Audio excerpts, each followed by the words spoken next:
ఆడి కొడుకొచ్చాడని చెప్పు.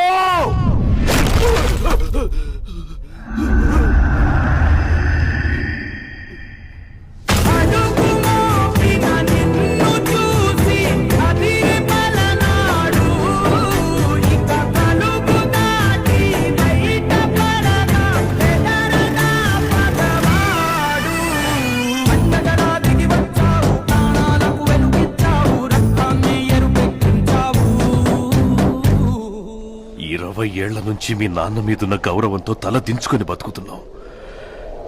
ఆ కొడుకులకు ఎదురెళ్లి సయ్యనేవాడు సరైనోడు ఎవడొస్తాడని చూస్తున్నాంరా. ఈ ఇంటి రక్తమే 6 అడుగుల పౌరుషమై వస్తుందనుకోలేదురా.